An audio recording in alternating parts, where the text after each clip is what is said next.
Un director de fotografía es alguien creativo que domina también el aspecto técnico, pero no deja de lado la narrativa. Sí es importante la técnica, pero hay que aprenderla para después olvidarla. Ya vas visualizando todo. Y eso yo creo que es muy importante como en el oficio. Eso siempre hago. Llego a un lugar y veo algo y digo, de ahí me voy a agarrar. De ahí voy a empezar a construir. De ahí va a partir mi proceso creativo. Creo que eso es lo que deberíamos hacer siempre más, ¿no? Compartir y siempre se regresa. Lo que uno da se regresa. Luz es luz. Hola, ¿qué tal? Quiero empezar el video por dar las gracias a los estudios Tlalnepantla, por darle las gracias personalmente a Andrea Orozco y a Karen Vázquez por hacer posible que tengamos esta casa, que tengamos este espacio para el proyecto Uniendo Puntos. Y presentando el proyecto Uniendo Puntos, yo me llamo Eleazar Viló y desde mis trincheras, que son el departamento de cámara y la actuación, entrevisto a las personas destacadas del medio cinematográfico mexicano para que nos den consejos, nos cuenten las anécdotas, nos cuenten sus historias de vida, que a muchos de nosotros nos hubiera gustado que en un tiempo y forma clave de nuestra vida nos hubiera llegado. Entonces tenemos este espacio para posibilitar esos encuentros y acercarnos a las personas. De repente incluso trabajando en el medio, la persona que tenemos enfrente y con la que nos fuimos de viaje y tenemos un año trabajando, nos es abstracto lo que esa persona hace. Entonces, con la idea de unir todos esos puntos, estamos aquí el día de hoy. El día de hoy te voy a presentar y te quiero explicar por qué es muy importante esta entrevista para mí. Te voy a presentar a Ricardo Villarreal, director de fotografía, una persona que tiene además formaciones diversas, que tiene además proyectos muy diversos como director de fotografía, desde proyectos gigantes con demasiadas cámaras, por no decir muchísimas, hasta proyectos bastante guerreros de él solo contra el mundo. Tiene ficción, tiene realities, tiene un montón de cosas que ahorita vamos a platicar. Entonces, de entrada, yo quiero darte las gracias por haber aceptado la invitación, por tomarte el tiempo de estar aquí. Y ahora sí, la presentación de YouTubers con ustedes, Ricardo Villarreal. No, muchas gracias, Eleazar. Gracias por invitarme. La verdad es que, híjole, pues sí, es una gran oportunidad, ¿no? Platicar contigo, contar así algunas cosas, experiencias y pues, vivencias que te deja este medio, ¿no? Que es tan rico y vasto, tan fortuito, tan malagradecido a veces también, ¿no? Tan bendecido, ¿no? Entonces como que creo que es algo que a mí también me hubiera gustado escuchar de alguien que ya lleva más tiempo y que pues también me puede dar de alguna forma un consejo, una idea, ¿no? Acerca de lo que quiero, mi camino, buscar el camino, siempre buscar como ese camino de la luz. Quiero abrir la parte mística del proyecto. Te quiero dar un obsequio. Un obsequio hecho a la medida. Muchas gracias. Un obsequio desde el corazón. Y cuando te digo que es del corazón y hecho a la medida, está hecho a la medida. Si me permites el atrevimiento. Muchas gracias. Es la evolución tocando a la puerta de uno, cosillas a trabajar. Muchas gracias. Ay, muchísimas gracias. No lo esperaba. Para mí era un regalo que me hubieras invitado. No, para mí no es un regalo tu presencia. Y qué bueno, muchísimas gracias, ¿no? Muy agradecido, la verdad. Cuando lo abras fuera de aquí tendrá sentido lo que te acabo de decir. Y es con el objetivo como de hacer un poquito tangible todo lo que platicamos aquí y regresar un poquito de lo que el invitado trae al capítulo. Me gustaría empezar por la pregunta más básica. ¿Qué hace un director de fotografía en el medio cinematográfico? Pues mira, para mí un director de fotografía, más allá que es el jefe técnico en cuestión de iluminación, de cámara, es la persona que lleva y que acompaña la narrativa y la visión de un director o de un realizador o de un jefe, en este caso creativo, ¿no? Porque digo, me ha tocado muchos equipos y muchos profesionales de distintas índoles, y para mí ese es un director creativo. Un director de fotografía es alguien creativo que domina también el aspecto técnico, pero no deja de lado la narrativa. Para mí lo más importante es la narrativa de cualquier tipo de proyecto. Y eso creo yo que fui encontrándolo durante pues toda mi carrera, ¿no? Dejando de lado muchos puntos egoístas, ¿no? De querer mostrar la técnica, mostrar la capacidad, mostrar la habilidad, ¿no? De iluminar, de operar, de fotografiar o de controlar un set, o de controlar la gente, o de controlar el equipo, ¿no? De dominar técnicamente esa parte. Para mí creo que es muy importante, desde hace mucho lo pienso, sí es importante la técnica, pero hay que aprenderla para después olvidarla y para después dejarla de lado. Como irte por lo que sientes, por lo que te hizo dedicarte a esto, por lo que te llama la atención o por lo que sientes cuando corres una cámara. Yo me acuerdo que cuando estaba estudiando, en algún momento, mi maestro, yo estudié cinematografía en la Escuela Internacional de Cine y Televisión de San Antonio de los Baños. Mi maestro, que era Rodolfo de Nevi, un director de fotografía, gaffer, iluminador, operador de cámara, de los viejos, de la escuela clásica, cuando la primera vez tiré el gatillo de la cámara de cine y me empezaron a sudar las manos, le dije, es que me están sudando las manos. Me dijo, el día que te deje de sudar algo o te deje de preocupar, ese día mejor dedícate a otra cosa. Siempre vas a tener ese nerviosismo si es lo que tú quieres hacer toda tu vida. Y se me quedó grabado. Entonces yo ese momento lo atesoro mucho y digo, pues es lo que hago, ¿no? Ahora, siempre que voy a tirar un rec, siempre que van a cantar una toma o siempre que estamos por empezar un proyecto, tengo el mismo nervio, no duermo un día anterior, no tengo la misma sensación y creo que eso es lo que me hace seguir, ¿no? Y seguir y estar en el camino, ¿no? No abandonarlo, no dejarlo de lado y tener como bien en cuenta eso siempre. Ahorita que platicamos de otras cosas, voy a retomar esto rumbo al final de la entrevista. ¿Sí te parece? Sí. A ver, platícame un poquito de la parte de la escuela. Sé que fuiste a la Activa, sé que estudiaste en Cuba, sé que hay una tercera escuela por ahí, si no me equivoco también. ¿Puedes platicarme como de eso? Sí, fíjate, bueno, yo empecé en esto muy casualmente, o sea, yo terminé la prepa, ¿no? A los 18 años, 19 años, terminé la prepa. Tuve ahí unos traspiés durante la prepa, me fui retrasando y yo quería estudiar Derecho.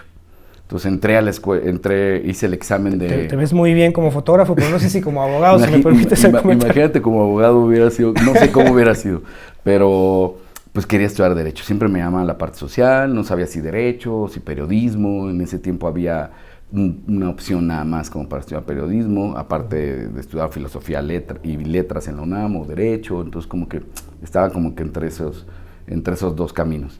Y hago el examen a la UNAM, paso el examen de la UNAM, me quedo dentro de la UNAM cuando hago el examen para la carrera de Derecho, pero cuando termino la prepa debo unas materias de quinto de prepa. Entonces no puedo entrar a la UNAM, tengo que esperar 6 meses para hacer el extraordinario y volver a hacer otra vez el examen a la carrera de Derecho.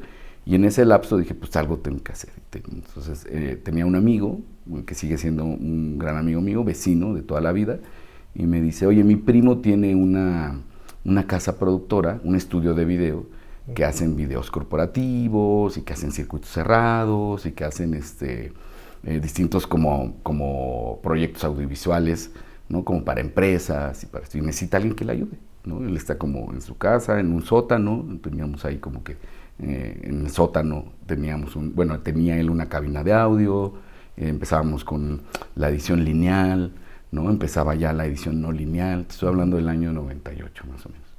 Y le digo, órale, pues sí, va, me gusta, vamos. Y empiezo a trabajar con él, Arturo Hidalgo, se llama la primera persona que me dio la oportunidad en este medio y que me enseñó toda la base de lo que soy ahora y de lo que he ido construyendo a través de... Yo tengo, pues sí, como 27 años ya trabajando en este medio. Y pues sí, empecé desde contestar el teléfono, cargar los tripiés, poner líneas, encintar las conexiones, como que desde abajo realmente, en una cosa más amigable, con un amigo que me iba enseñando, aprendí a editar. Y bueno, fue así como poco a poco fui como avanzando. En algún momento, a mí me frustraba mucho que no podía entrar a la escuela. O sea, yo tenía, en ese momento mi opción era entrar a la escuela de Derecho, a la UNAM, o trabajar. Entonces, pues, tuve que trabajar. Después, ya trabajando me empezó a gustar esto. Fui una vez a un circuito cerrado con él y vi cómo se dirigían las cámaras y el switcher. Y dije, órale, esto está padrísimo, esto me encanta, esto está increíble. La sensación del camarógrafo con las diademas. Y entonces ya como íbamos haciendo los videos para distintos ayuntamientos o distintas empresas, empezamos con una cámara que era la Panasonic M9000. Después era una cámara Super VHS, trabajábamos en un formato que se llama Super VHS, y después compró unas cámaras JVC que eran también Super VHS con calidad Betacam, le decíamos. Tenían 750 líneas de resolución, esa era la calidad que se manejaba. Y después compramos un equipo de edición no lineal, que era una Intergraph, era una computadora similar a la Silicon Graphics o al Avid con el que se editaba en ese tiempo, y editábamos en Premiere, que era el Premiere 5.RT. Entonces, eso era lo primero que yo iba aprendiendo. Entonces, cada vez que íbamos a comprar una computadora, una cámara, el ingeniero de las empresas donde vendían las cámaras nos daba como que, mira, y esto se hace así, y yo llevaba una libreta y apuntaba, y entonces así, porque... ¿Cuál Gemini? ¿Cuál tutorial sí, de YouTube? No había, ¿no? Le preguntaba, si oye, ingeniero, y pues era todo el mundo muy celoso, ¿no? Si ahora la gente es celosa en sus procesos, pues era mucho más celosa en ese tiempo. Yo le decía, a ver, dime cómo le hace, y la tarjeta de video, y cómo capturo, y video, y por super video, y video por componentes. Entonces empecé como en esa parte, como mucho con el video, ¿no? Fue como el video. Y me llamaba mucho la atención, ya empezando a entender, le decía yo a mi amigo, oye, ¿cómo se llama el que está en la cámara, en el cine, y el que tienes? No, pues es el director de fotografía. Y dije, yo quiero ser un director de fotografía. Yo quiero ser un director de fotografía. Bueno, pues empieza a agarrar la cámara. Y él me empezó a enseñar a agarrar la cámara, entonces me hice muy buen operador. O sea, empecé a aprender a operar con estas cámaras que eran... Ya, los golpes, te daba un consejo hoy y mañana ya tenías que hacerlo 4 o 5 horas. Y la regué, le hacía un chorro de veces, o sea, me fallaban cosas, o sea, eso de correr la cámara y no sabes si corrías, le cortabas, y se me cayó una vez una cámara, o sea... Cosas de que una vez en Cancún se me condensó la cámara y le pasé o sea, aprendía los golpes, le pasé la secadora y me eché las cabezas, y andando en Cancún, imagínate en ese tiempo consiguiendo otra cámara, en Mérida la traje, o sea, cosas así me pasaron, ¿no? Entonces así fui aprendiendo mucho. Y aprendí mucho a operar, entonces me volví camarógrafo, ¿no? Más que operador de cámara, me volví camarógrafo. Y hacía mucha cámara. Entonces grababa yo, llegaba, capturaba el material, hacía los videos, editaba en la computadora y entregábamos muchos reportes de marca. De repente eso fue como durante 2-3 años que empezamos a trabajar mucho con Super VHS, y después por ahí del 2001 vino un parteaguas en la tecnología, que fue aún así yo quería estudiar cine, y estaba ya con la idea de que quiero estudiar cine. Y pues sí, hice como el intento, fui al CCC, hice como la aplicación, y cuando me dijeron en la aplicación, pues sí, pero aquí son 4 años y no vas a poder trabajar, dije, pues no es para mí. Yo tenía que trabajar, o sea, Me identifico. Sí, mi opción era trabajar, o sea, yo no podía tener el privilegio o la posibilidad de estudiar solamente y de dedicarme solamente a eso, y dije, bueno, pues no es ahora. Entonces seguí como aprendiendo. Vino el parteaguas de este año, 2000-2001, más o menos, y fue el parteaguas cuando entró el mini DV, el video digital por Firewire. Cambiaron las maneras de cómo capturar la imagen, cómo digitalizarlo, ya no se usaban tarjetas de video externas, sino ya era un Firewire, la tarjeta de video estaba adentro, se empezó a usar Max, G3, me acuerdo que eran las iMac primero, las G3, el iMovie, el Final Cut, y vino toda esta revolución. Sony Vegas. Sí, el Sony Vegas, yo creo que todavía el Sony Vegas como que estaba todavía... Un poquito más nuevo, más nuevo, sí, como que esto fue un poquito antes, porque creo que el Final Cut, no me acuerdo, creo que no me acuerdo. Después tuve la posibilidad de ir a Montreal, tenía conocidos que estaban allá, amigas que había conocido aquí en México, y tuve la posibilidad de ir a Montreal y aprender un poquito más del video digital. Y cuando regreso a México, me fui 2 meses, ¿no? Como con mis medios, con mi dinero, dejé tenía un bocho 72, lo dejé como en casa de mi madre. Ahí con alguien. Sí, en casa de mi madre, dije, si me falta dinero lo venden y me mandan el dinero, y entonces como que sea parteaguas de no sabía qué hacer, buscaba yo como, quería filmar, estaba yo muy clavado con que quería aprender a filmar. Entonces me fui a Montreal, entendí más cómo se hacía esta parte del video digital, había como una movida en ese tiempo, en el 2001, como muchos DJs, drum and bass, jungle, se transmitía por internet. Y acá ni lo digital ni los DJs llegaba todavía, ¿no? Pues llegaba, pero de otra forma, o sea, como que llegó un poquito después, pero había radio por internet, ¿no? Entonces yo tenía unos amigos allá que hacían radio por internet, y hacían radio, pues sí, como una cosa como ahora se hace la radio, que se graba, se podcastea, ¿no? Se transmite en línea. y tenían esta estación, no me acuerdo cómo se llamaba bien, Crackle Knuckle Crew, algo así, Crackle Knuckle Crew, algo así, no recuerdo, que era como este colectivo, y hacían video digital, ¿no? Empezaban a hacer video digital. Entonces, como que de ahí, pues fui como entendiendo un poquito más, tuve la chance de tomar como un taller, ir con ellos como viendo más o menos cómo se hacía como esta parte, y cuando regreso a México, pues el colega, mi amigo con el que yo trabajaba, que era mi jefe, pues me dice, pues vamos a emigrar al video digital. Entonces compramos una PD-150, una Sony, que para mí fue la cámara que me mucho, una DVC Pro, ADJ250, que era un formato digital, ya se hacía de formato digital, y todo empezamos ya a editar en Mac. Y ahí fue un crecimiento de esa empresa, porque pues los costos se abarataron.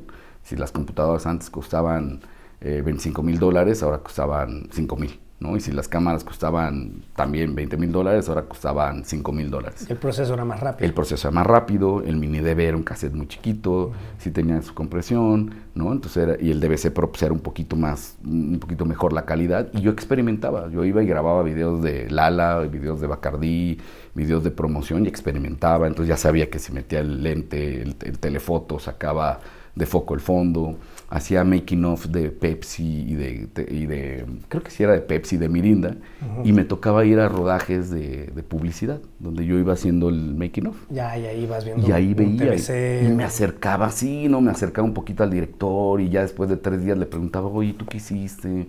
¿Y cómo hiciste? ¿Y qué estudiaste? Me acuerdo que había un director, era una productora que se llamaba IMAX Producciones, y entonces el director se llamaba Pepe Hinojosa, me acuerdo de ese tiempo. Y me acercaba y le decía, oye, ¿tú estudias? No, pues yo estoy en Ibero, me parece, no recuerdo, y hice documentales y así, y pues era ya esta elite, ¿no? De gente que hacía publicidad con unos presupuestos enormes. Y recuerdo yo que uno de los puntos donde me cambió digo, ya entendiendo yo toda esta base de video, hablé con un fotógrafo en algún momento. Fueron como varios making of que hice de esa serie de comerciales que hacíamos de la parte de mercadotecnia. Nosotros íbamos como de la parte de mercadotecnia a registrar esto y los hacíamos en DC Pro. Entonces yo veía cómo iluminaban, ponía mi cámara y en mi cámara se veía increíble. O sea, yo decía, entonces no es el formato, no es la cámara, es cómo lo iluminas. O sea, empezaba a entender. Y me acercaba con los fotógrafos. Había este fotógrafo que estaba haciendo esto, se llamaba Coco Villarías, me acuerdo perfecto. Después los iba reconociendo. Yo creo que fue la única vez que hablé con él. Y hacía como una cascada de agua con una chica que tomaba el producto así y caía la cascada de agua y se veía increíble. Y yo me acuerdo que me acerqué ya como al final, porque no te podías acercar. En ese tiempo no te podías acercar ni a la cámara. Yo me acuerdo que no era, me acercaba tantito, me decía, para allá, y me quitaban. Aunque estaba grabando, iba a la marca, me quitaban. Entonces me acerqué con él, le pregunté como, oye, ¿cómo se ve? ¿Por qué se ve así? Me dice, mira, pues puse una luz. Cuando tú pones una luz de atrás y haces la transferencia en un ángulo de 45, hace esta difracción en los cortes de la luz y se ve a través del cristal, y me empezó a explicar y yo como que no entendía nada, pero dije, se ve increíble. Y esos eran mis primeros acercamientos.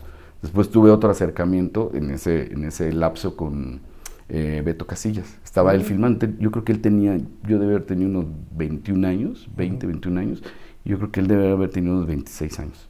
Yo creo, era un fotógrafo súper joven, novel, en ese tiempo se filmaba todo en 35, y en algún momento ya como que, yo no sé si lo recuerda él, la verdad es que casi no he tenido el contacto, sí he tenido contacto con él, pero no sé si lo recuerde, pero en algún momento me acerqué con mi cámara de video y le enseñé lo que estaba haciendo, y me dice, sí, pero yo no tengo ese lente, yo estoy trabajando con otro lente. Entonces entendí ahí, o sea, como que me acercaba y preguntaba, y entendí ahí que pues la óptica era muy importante. Que necesitabas una valentía extra porque no teníamos los buenos modales que tenemos ahora. Sí, no teníamos. Por decirlo menos. Sí, y aparte me acercaba muy, muy cautelosamente, pues, no molestar. Entonces me acuerdo de esos consejos, sobre todo, o sea, me quedé en esta parte porque fue como mi primer acercamiento con una filmación de ese tipo, ¿no? Yo haciendo videos corporativos, haciendo otro tipo de cosas, con una cámara de video, o sea, editando yo solo. Y cuando empezamos a hacer estos como making of, de estos reportes de marca que eran para Pepsi, para Mirinda, para estas marcas, sus comerciales que filmaban, pues me acercaba poco a poco, después 2, 3 días de estar ahí, pues ya como que me veían ahí parte y me acercaba y preguntaba. Entonces, también a Pepe y José le pregunté, ¿y qué es esto? ¿Por qué sería así? Y me decía, mira, hay 3 factores, me acuerdo que me dijo. Es distancia de la cámara al personaje, distancia focal, el lente que estás usando, y del personaje al fondo. Con esos 3 factores manejas la profundidad de campo y la apertura de tu diafragma. Y yo, ok. Entonces, pues como que entendía, abría el diafragma, metía el lente y sacaba el foco. Me iba hasta atrás con mi lente de video y entonces como que entendía. Y una de las cosas que te digo ahorita que mencionaba Beto Casillas, me acerqué, le enseñé esto, entonces como que lo vio mejor, órale, sí se ve muy padre. Había una función en la cámara de video que se llamaba frame, y te metías el framing y hacía como un estrobo, como que hacía un efecto digital como de cuadros, como que para que parecía cine y se veía como obturado la imagen, como si lo estuvieras obturando digitalmente. Y se veía como, pues... como si abrieras el obturador, como si tiraras a menos cuadros. No, como si abrieras el obturador y empezara como a hacer este framing, ¿no? Sí, a barrerse. Pues hacer como más detallado las gotas, o sea, como un poquito más detallado todo lo que caía, o el cabello se movía y se veía un poquito más, ¿no? Como una especie de flicker que hacía la cámara digital, ¿no? En ese tiempo. Entonces lo enseñé y me dice, órale, sí se ve muy padre, me falta un lente así. Y ya con la confianza le digo, oye, ¿tú qué estudiaste? ¿O cómo lo hiciste? A Beto. A Beto. Y me dice, pues yo estudié en la Activa y luego me fui a estudiar al cine a Cuba. Y se me quedó grabado. O sea, dije, órale. Y yo lo veía y filmando y la cámara, y dije, yo quiero hacer eso. Yo quiero estar ahí. Yo quiero hacer eso y eso es lo que me gusta. Y me acuerdo que, pues digo, después, cuando fui a Montreal, en este afán fui a buscar no sé si fue después, creo que fue antes, cuando fui a Montreal, me fui con una cámara Super 8 y fui a buscar cartuchos Super 8 en Montreal. Me habían dicho que vendían. ¿No había acá? No había. Era en 2001, sí, fue antes, creo. Justo ya habían pasado. Sí, fue un poquito antes de las Torres Gemelas, me acuerdo. Fue el verano antes de las Torres Gemelas. Y de la casualidad, en un bar, conocí a un tipo que me dijo, sí, mi mamá trabaja en una tienda que se llama Photoservice, y no sé qué, y ahí venden cartuchos Kodachrome 40, y negativos 3X Pan, y no sé qué, y dije, órale. Y entonces me fui a comprar los cartuchos, estuve yo 2 meses ahí en Montreal, filmé a mis amigas, las filmé en Super 8 y ahí mismo revelé y me traje ya los cartuchos, los rollos, los carretes ya revelados, y acá en México hice un rank con el proyector del papá de mi amigo con el que trabajaba. Ponía yo la cámara, la HDB, no, la mini DB, que era la Sony PD150, oscurecía todo, proyectaba en una pared blanca y así hacía mi rank. Entonces así grababa yo lo que filmé, digitalizaba, ¿no? Y así editaba unos cortitos, le ponía música de Nortec y hacía como que así hacía mis cosas, como que tenía esas ganas. Entonces bueno, pasó este tiempo y después tuve la oportunidad de juntar un poquito más de dinero, tuve la posibilidad con Arturo, le dije, oye, pues sí quiero seguir estudiando, y él me dijo, sí, órale, te apoyo. Entonces me dio chance de siempre salir 1 hora antes del trabajo y me iba yo a la Activa. Entraba a las 5 de la tarde a la Activa y yo salía a las 5. ¿En cuál te tocó? ¿La de Coyoacán o la de En Coyoacán, sí, entonces en Coyoacán. Y entonces llegaba así corriendo a la Activa, ¿no? Entonces así me aventé la carrera, me dio... A enseñar tus negativos ahí con Jorge. Sí, con Jorge, con Ernesto Machado, con Gladiola también, ¿no? Víctor Benítez también fue mi maestro, ¿no? De teoría, Jorge Canseco también, él ya me tocó creo que en Narvarte. Jorge Canseco, Víctor Benítez, que era teoría de la imagen, no, era Víctor, no me acuerdo si era Benítez, no, era Jorge Benítez. Sí, Jorge Benítez era el del laboratorio, que falleció hace poco, ¿no? Me parece que hace un par de años. Me tocó su última clase. Fíjate. En paz descanse, maestro. En paz descanse, para mí, híjole, era un gran maestro, ¿no? Y todos los que estuvieron ahí, Ernesto Machado me dio clases también, su hermano me dio fotodiseño, Jorge Canseco me dio producto, Roberto me dio también producto, Roberto Ferrer me dio producto, pero Roberto Ferrer empezaba, acaba de salir de la escuela, creo que era su primer año dando clases. Había otro Robert, así como más rockero, así, que yo creo que sigue, Robert, no me acuerdo. Y él era el que me daba producto también. Y Y bueno, sí, Gladiola también me dio técnicas antiguas y bueno, yo ahí aprendí mucho. O sea, yo cuando entré a la Activa ya hacía infomerciales, como que ya habíamos pasado de los videos corporativos a los infomerciales, los hacíamos en DV-Cam, ¿no? Entonces me ponía yo filtros en medio de la cámara y me inventaba ahí la iluminación porque no tenía idea. Y ya tenías más gente, ya no eras tú con la cámara contra el mundo. No, ya había crecido un poco la productora. Claro. Ya habíamos más gente, muchos de los chavos que trabajaron ahí en ese tiempo en esa productora, pues ahora están en el medio, ¿no? Muchos son mis amigos todavía. Y entonces trabajaron y me asistían y ahora o son directores de fotografía o estudiaron cine y son directores de fotografía y son operadores y están como en el medio. Seguramente los conoces, Jan Puerto, Alejandro Ortiz, él estuvo trabajando mucho con Mario Luna, ¿no? Como asistente de Mario Luna, pero fueron mis asistentes, los conozco de hace 27 años y ahora pues ya están en su camino, ¿no? Sí, están en su camino y van ahí como haciendo sus cosas también, ¿no? Y han hecho muchas cosas.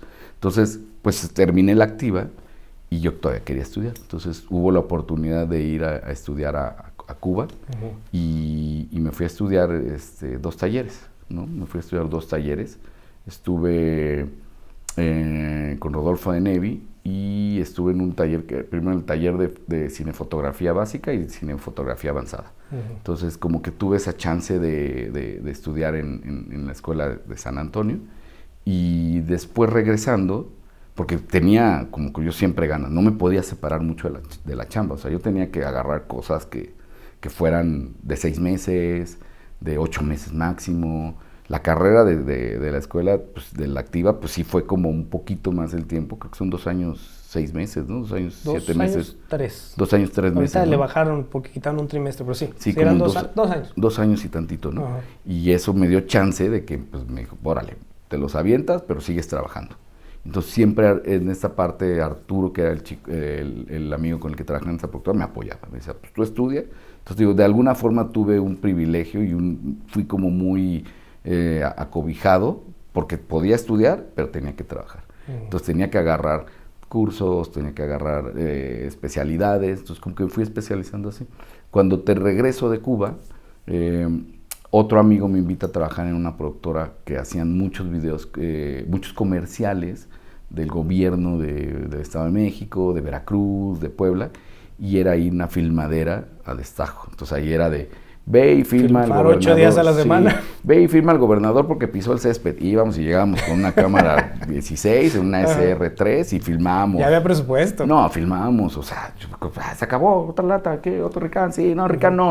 O sea, no había Ricans, no había era lata nueva, se acababa lata nueva, y filmábamos muchísimo, ¿no? Y era para el partido de ese tiempo, que era el partido institucional de todo México, y eran campañas para gobernadores. Entonces ahí tuve la posibilidad de ya trabajar con un gaffer más grande, ya trabajar con equipo cinematográfico, filmar, pues, o sea, con el cobijo de un presupuesto, ¿no? Y me fui a vivir a Jalapa 6 meses con esta misma productora. Entonces, de alguna forma, pues ya estaba como haciendo como una maestría en hacer videos y comerciales a destajo, ¿no? Así de, hacíamos 3 a la semana, empezábamos con teníamos también las XL1, que eran las mini DV, una cámara que era como de Canon, que tenía como así, como la formita y el lente. Entonces como que ya empezaba esta onda de meter el video como con una óptica fotográfica, ¿no? Y era como los lentes blancos. Entonces como que ya empezaba esta mezcla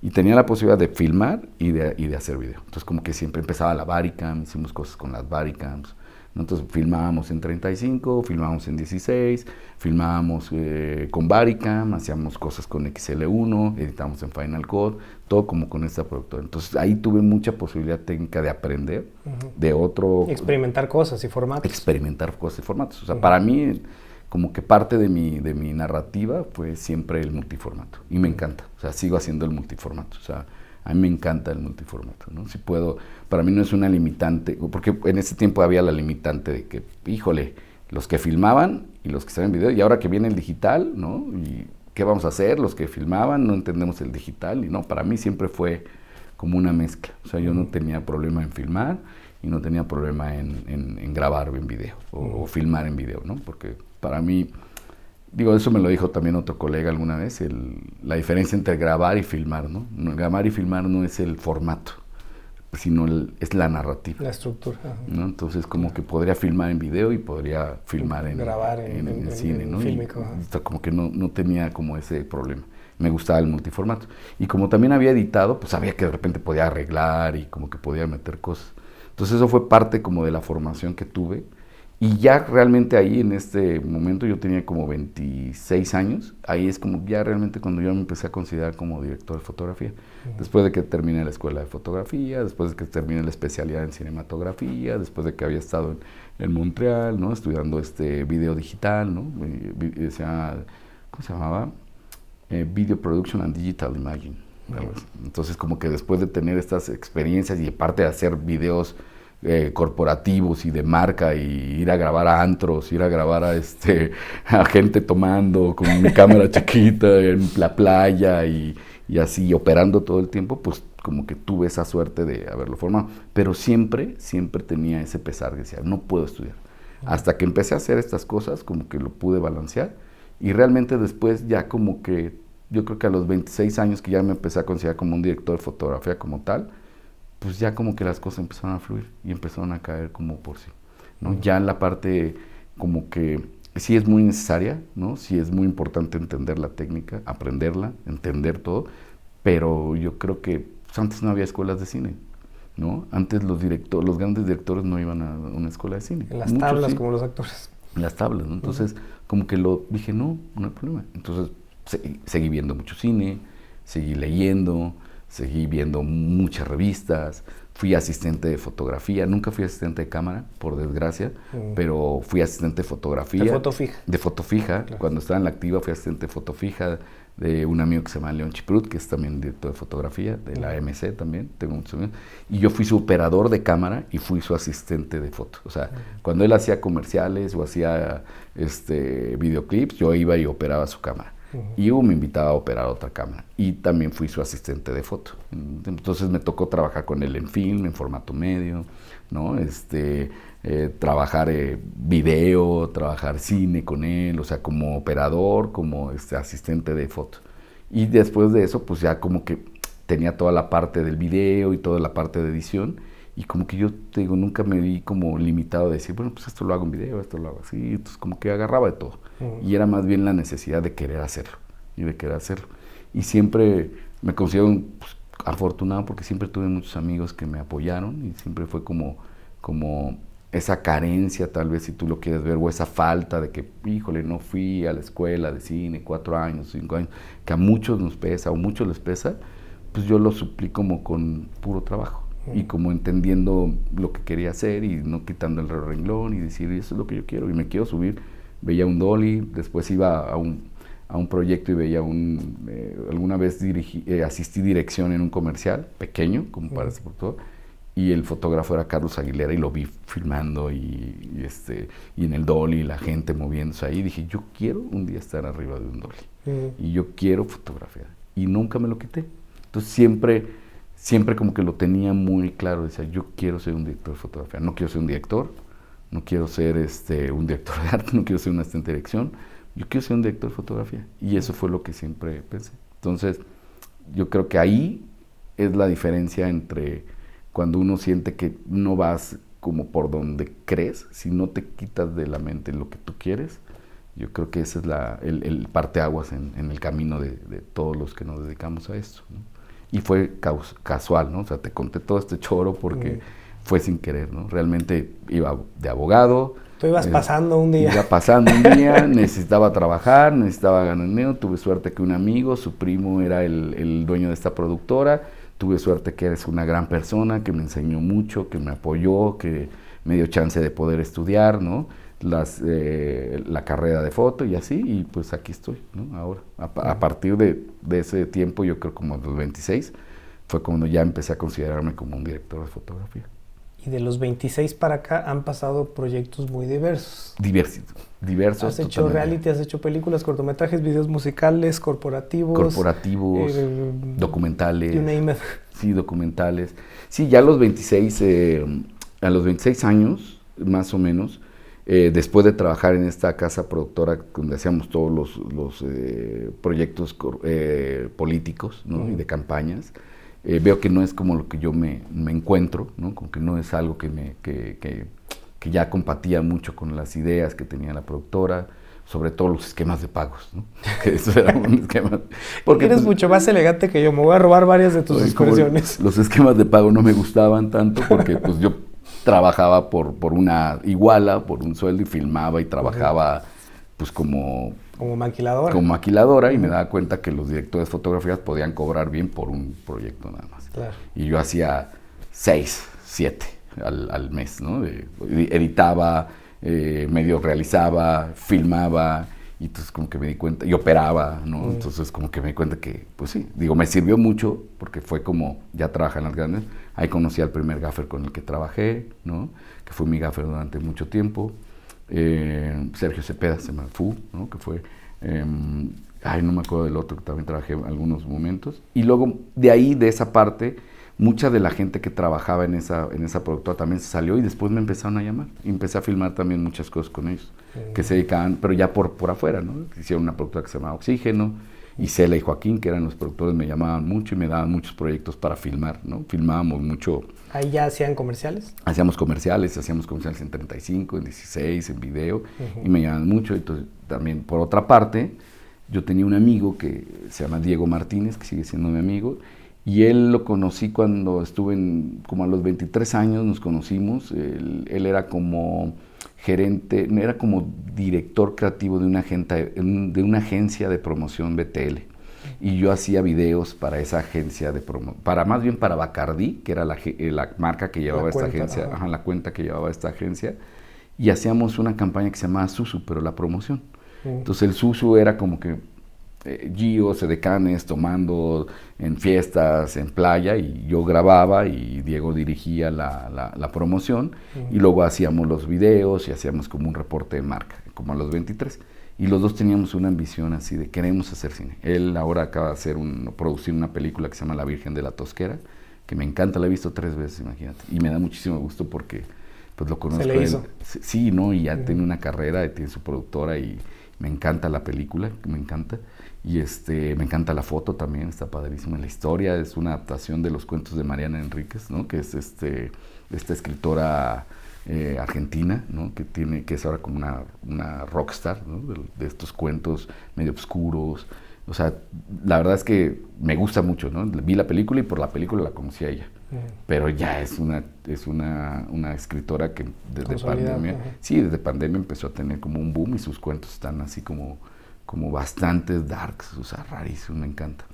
Entonces, bueno, con Diego teníamos esa ambición, ¿no? Entonces decíamos, bueno, yo quiero estudiar cine, yo también. Él se metió a estudiar a la AVI, yo me metí a estudiar a la activa de fotografía, y seguimos como que mucho en contacto, ¿no? Cuando regreso de Cuba y empiezo a trabajar con esta productora, y duro 6 meses, me voy a Jalapa, regreso, y de repente digo, no congenio con sus esquemas de pago. Le hablo a él y le hablo a León, que eran los 2 amigos que yo tenía, León Chiprut, con el que había asistido yo foto cuando estaba en la activa, y a Diego le digo, oye Diego, pues voy a salirme y no tengo chamba, ¿qué puedo hacer? O sea, me dice, pues no, mira, yo estoy en MTV, Diego trabaja en MTV, y yo no puedo, ya tengo la plaza ocupada, y pues no hay como que donde te pueda meter, pues tú eres director de foto. Y León me dice, pues sí, ya tengo asistente, ya no me puedes asistir, pero te puedo dar el retoque digital. Le digo, órale, va. Empiezo con el retoque digital, poquito a poquito, me aviento, así me salí de dejar un sueldo de toda la vida, que había trabajado en productoras donde me daban un sueldo, incluso en esta que tenía una iguala, pues dije, me aventé a la vida freelance. Por eso digo que es ahí donde yo creo que me siento como vector de fotografía, porque ya fuiste freelance. Ya fui a mi suerte, ¿no? Sí. Entonces ya empecé a retocar imagen con León, ¿no? A retocar las fotos, a hacer las bajadas, ya hacíamos foto digital, a capturar en las sesiones. Y Diego me dice, pues mira, yo tengo un amigo que acaba de salir de MTV, que era el director de producción, y va a poner su productora.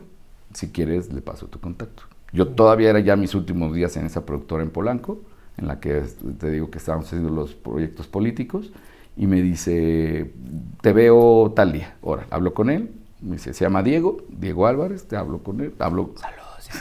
Diego Álvarez, hablo con él y me dice, te veo tal día ahí en el café de abajo, ahí, en Neuler. Órale, perfecto. Llego con él, le enseño un corto, yo no te conté, pero después hice un corto. Para entrar a la escuela de cine en Cuba necesitaba tener un corto en cine, porque era una especialidad. Entonces no era como... No era desde cero. Sí, no era como que llegaras desde cero. En ese tiempo tenías que tener ya algo en cine. Y yo no tenía nada. O sea, yo tenía todo en video. Una cámara? Tenía una cámara Super 8, que era la de ahí, la que me había llevado allá. Un día habíamos hecho unos comerciales, me parece que, no sé si ya los habíamos hecho o no. Habíamos hecho un rank, no. Un rank, habíamos hecho un video to film. Habíamos hecho un infomercial con Arturo y lo habíamos hecho en video. Y lo teníamos que proyectar en cine, ese comercial. Entonces fuimos a City, era una productora que en ese tiempo tenía un telecine. Entonces teníamos que hacer un video to film y un video to data. Lo que sería ahorita imprimirlo. Y entonces nos llevamos el material, hicimos la corrección de color, o sea, estábamos así como maravillados de, órale, en ese tiempo, no me acuerdo que, el Shadow creo que se llamaba el telecine, sí.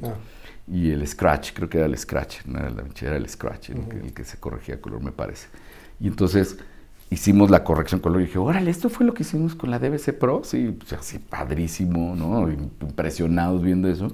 Y el director de la casa de renta, de la casa de postproducción más bien, que era City, era casa de renta y casa de postproducción. City Rental se llamaba. Nos regaló un cartucho Super 8. Mira, va a volver a entrar el Super 8, se va a empezar a filmar otra vez y no sé qué, nos empieza como a vender eso y nos regala un cartucho Super 8 a cada uno de los dos. Entonces yo me quedo con el cartucho Super 8 y él también. Y en este rollo, cuando digo, puta, tengo que ir allá y qué voy a hacer, ya estaba yo en la activa, se me ocurre hacer un corto. Entonces digo, voy a hacer un corto. En ese tiempo andaba muy clavado, digo, pues andaba muy clavado viendo expresionismo alemán, Fritz Lang, ¿no? Metrópolis, y dije, voy a hacer un corto. Con la luz así dura, contrastado, que parezca blanco y negro, ¿no? Que se vea como blanco y negro y todo. Era película a color, era un Vision 500T. Okay. ¿Era el 2 todavía? Yo creo que era el 2, Vision 2 500T, todavía me acuerdo. Y entonces digo, bueno, voy a hacer. Y con mi lana que yo tenía, así, entonces, contra ayuda de todos los amigos que eran los chavos que trabajaban en esta productora, digo, pues una idea, se me empieza a correr una idea. Yo cuando salía de la activa pasaba por Pacífico y veía siempre un lanzallamas que estaba en Pacífico ahí, División y Miguel Ángel, y me paraba, y porque yo, pues desde que entré a la activa, siempre mi cámara, y más ahí traigo mi cámara, ¿no? Traigo una Rolei y en negativo, yo sigo tirando negativos. Nice. Te la enseño ahí. Ahorita acabando. De mi Rolei. Y entonces traigo siempre mi cámara, entonces salía y entonces veía, me empecé a hacer amigo de él, y digo, oye hermano, y no sé qué, y pues era un cuate que era lanzallamas. Pero me daba mucho como que me gustaba mucho su estética porque traía un chalequito. Entonces en el chalequito y sin playera y soltando esto, medio gordito, pues lo fotografiaba, me bajaba, yo tenía una Minolta XC1, que todavía la tengo, y me bajaba y le tomaba unas fotos de un lente 1.4, 50 milímetros, y tomaba fotos, y entonces como que tomaba con Ektachrome, con Tri-X-Pan, o sea, como que iba forzando, y luego iba con Jorge, y con Jorge ya y te regañaba, me y te regañaba, sus fotos de luchadores. Está subexpuesto, ¿no? Y fotos de luchadores, de una de sus, bueno, ya te contaré otra cosa, porque si no me desvío, pero empecé a tomarle fotos, y después dije, güey, con él, y entonces como que empecé a platicar, y empezaba a ver su rollo, y dije, voy a hacer un corto de un plano secuencia, solo tengo un cartucho, entonces mi corto tiene que durar no más de 3 minutos, y no lo puedo editar, o sea, lo tengo que hacer en un plano secuencia. Entonces en ese tiempo, por medio de otra amiga que estaba en la activa, ella se llevaba con un colectivo de artistas que se llamaba el Salón de los Artistas, que estaban ahí en Vizcaínas, empezaba el Hotel Vizcaínas, y eran como todos unos artistas malvivientes que, ya sabes, así súper clavados, súper, entre ellos, Onda Bukowski, así, lacónicos y raritos. No sé, sí, raritos, de Bukowski a Markovich, estaba Markovich el de la guitarra, ¿no? Estaba el guitarrista. Ajá. Y como esta banda como de artistas de los 80s medio darks, y su papá estaba metido ahí, era un pintor, Alejandro Arango, el papá, ella se llama Alejandra Arango, es fotógrafa también, y por medio de ella me dice, pues vente, vamos a conocerlos, y entonces empiezo a llevarme con ellos, y consigo, yo había hecho, ya, fíjate, se me olvida, ya había hecho un videoarte con un cartucho de Kodachrome 40 que me había traído de Montreal, ya lo había filmado y lo había hecho cruzado, lo había revelado como negativo y me había dado un grano en blanco y negro así reventadísimo, y había hecho un videoarte que le puse, lo había filmado porque en algún momento, en mi afán de querer hacer cosas y que no podía estudiar y esto, me fui a hacer un documental a Tepoztlán de los chinelos. Entonces estuve yendo 3 años seguidos al carnaval de los chinelos de Tepoztlán a grabar los chinelos, grababa en mini DV y con Super 8 y filmaba en Super 8. De lo que salió de ahí fue un videoarte. Entonces hice un videoarte de los niños que están, de los niños chinelos que están brincando con el Super 8 con Kodachrome 40. Y cuando mando el revelado, que lo hicimos en City, cuando mandamos el revelado, se agarró todo blanco y negro y un grano reventadísimo. Entonces hago este videoarte y estos cuates, como recibían un patrocinio, una beca para hacer como su colectivo, me dicen, oye, pues necesitamos que hagas un videoarte para que pues te podemos dar chance. Ah, pues órale. Entonces hice el videoarte, lo proyectamos en un salón, en 4 paredes, y con bocinas, en un proyector, pusimos un proyector aquí, otro proyector acá, otro proyector así, tirando a las 4 paredes, ponía el sonido, que lo había grabado y lo ponía y editaba yo hacia adelante y hacia atrás, y hacia adelante y hacia atrás, y entonces para mí era como que entrar en ese cuarto y decía, y era como sentirte en medio, para mí, en medio del festival, del carnaval, esos carnaval yo no sé cómo sea ahora, pero ese carnaval de Tepoztlán era un slam entre chinelos y toda la banda y gritando, y una comparsa por acá, son 11 barrios me parece, y entonces un barrio tiene una comparsa, el otro por acá, y todos están con la banda, entonces es un rollo así aturdidor. Entonces yo hice ese videoarte para que me dieran chance de en la calle de la calle de Vizcaínas, en la parte de atrás, filmar mi corto. Porque entonces ya como que hice ahí el videoarte y dije, no, sí, bueno, está buenísimo. Ya llenaron el espacio, seguramente necesitaban tener artistas por toda parte. Llenaron el espacio, el hueco ese, y ya le dije, bueno, pues ya a cambio de eso, pues me dan chance de filmar mi corto. Sí, órale, ¿qué día? Pues sí, aquí en la calle atrás del callejón de Vizcaínas. Entonces ya con el lanzallamas, el tragafuegos más bien, que había conocido, un mimo que en ese tiempo fui al CADAC, ahí en Coyoacán, y puse como que fui a preguntar, dije, necesito actores para mi corto, todo, y fíjate que es algo que pasaba, yo creo, hace mucho y no sé si pasa ahora. Y les preguntaba a los actores, me decían, ¿cuánto va a ser el presupuesto? No, pues no tengo presupuesto, pues yo de 23 años, ahí de la activa, saliendo de la activa me fui al CADAC. No, pues no tengo presupuesto. No, bueno, sí, gracias. Y de todos, el maestro de ellos me dice, no, yo sí lo hago.